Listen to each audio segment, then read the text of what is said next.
वंदे पुरुषोत्तमम्। वंदे पुरुषोत्तमम्।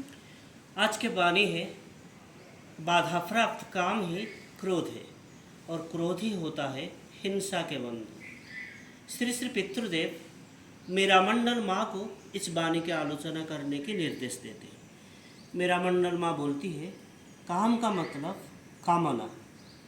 जैसे गीता के निकट एक किताब है और वो किताब मैंने गीता के निकट से चाहा लेकिन वो दी नहीं, तब मेरा उसके ऊपर क्रोध होता है। श्री पितृदेव बोलते हैं, ठीक ही बोले हो, लेकिन तुम चाहने से गीता वो किताब तुम्हें देगी क्यों? शायद उसको भी ज़रूरत है इसीलिए नहीं दी। जो किताब उसको चाहिए उसको तुम चाहना, ये तो बोकामी है। उसके बाद श्री पितृदेव बोलते हैं, वास्तव जगत में बहुत सारी चीज़ें हमारे आँखों के सामने आता है, हमारे नज़र में आता है।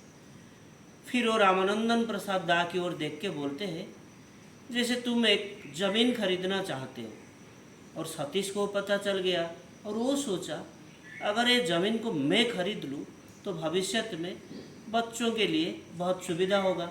इसीलिए वो रात जो भी विक्रेता उसके घर को जाकर रुपए देकर उसके पर दिन जाकर रजिस्ट्री करके आ गए। और रामानंदन एक खबर सतीश रामानंदन को एक खबर मिलता है और वो सतीश के ऊपर क्रोधान्वित हो उठता है। रामानंदन गुस्सा हो गया है।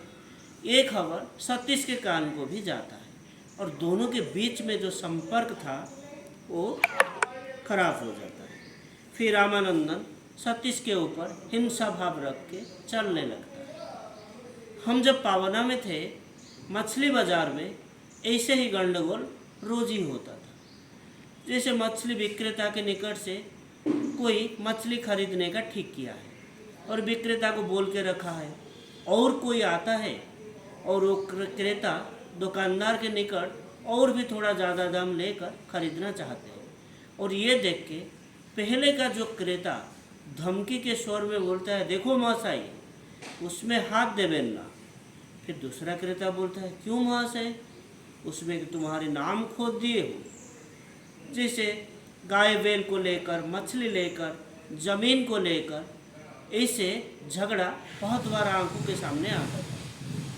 जैसे एक लड़का एक लड़की के घर को जाता है और लड़की के कॉलोनी के कोई आदमी शायद गरम मिजाज दिखा के बोलता है, ये घर को आना और नहीं चलेगा।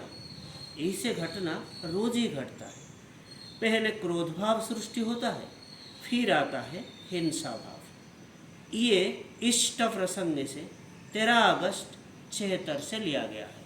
आज के लिए इतना ही। वंदे पुरुषोत्तमम्।